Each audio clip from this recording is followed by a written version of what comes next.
Here we are doing the camping dance again,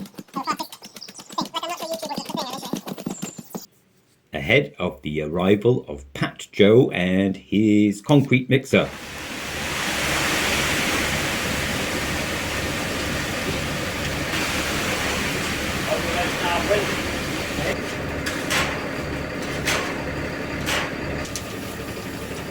Last week, Will and I made this new floor for the giant wheel.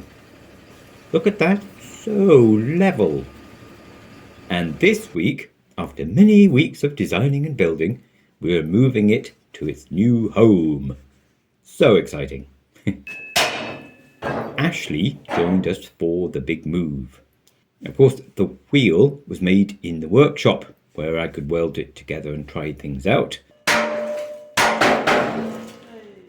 So it has to come out of the workshop somehow. And the first job was to dismantle the frame. This long girder was just keeping it all rigid while we experimented. Now, if you look carefully, you may notice that some parts of my workshop are a little untidy.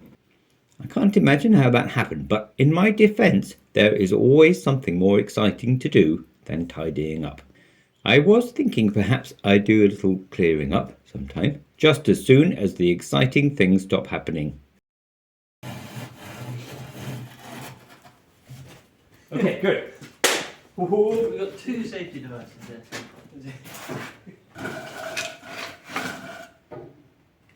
Good. No, my wheel plate. Gorgeous. Happy? Should we take this one out? Yeah. Meanwhile, having gingerly taken the frame away from the wheel,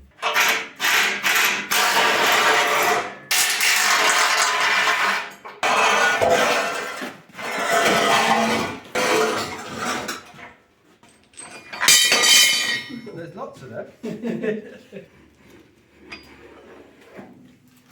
And I'm going to put it, yeah. Exactly, yeah. we untied it from the ceiling and lowered it off its chocks. I mean, it might like kick that one out at some point, so be aware of that. That one might work. And set off on our epic journey. 3 men and a wheel. Well, We didn't get very far though. The roof truss was in the way. rolling the electrical cable at the moment. Might not be the best, yeah. Now, this wheel weighs close to half a ton, and none of us wanted to get squashed, so we tipped it over carefully, very carefully. Should we lean it a little bit more this way? And roll forward, And up. and vertical, and press. And we need to jump either side, but you have to shout. Yeah, it's pretty early for them, isn't it? Up through the messy barn, ducking under each truss.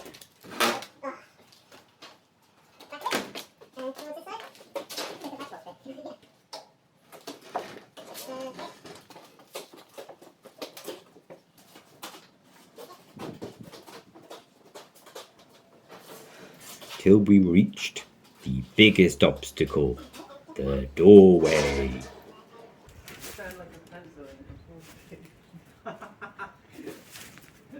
It's at least a foot lower than the wheel, so we had to lean the wheel over like a giant bicycle on a tight bend.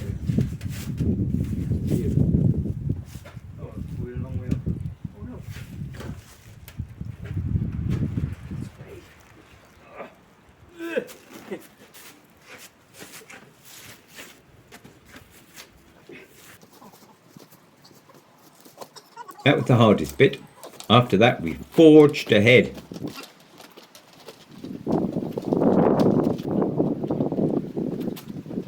What do you think? We're thinking of starting the Wheel Rollers and Tea Drinkers Association of Ireland, Wackadoodle for short. Want to join? The membership fee is €5 and a packet of biscuits.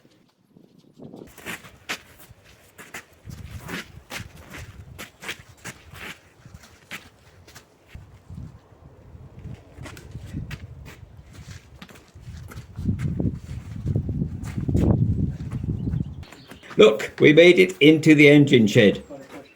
I designed this wheel to fit inside here because I didn't want to have to raise the roof. Otherwise, it would have been bigger.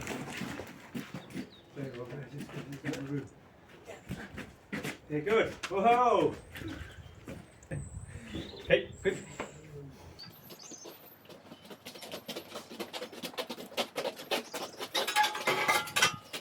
One, two, three, hop. Okay, that's.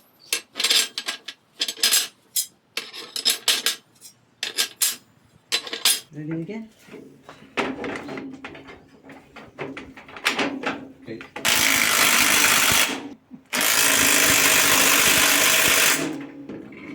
Cup of tea or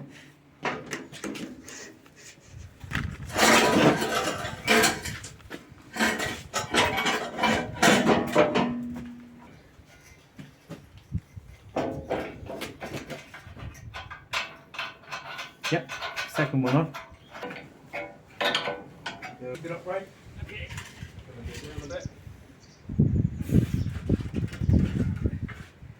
Maybe I'll come and help you with it. Yeah. Alright. Then, finally, we put it back on its frame. Many thanks to Will and Ashley. I couldn't have done that on my own. No way. And Sandra's a little afraid of it, quite rightly. Ooh.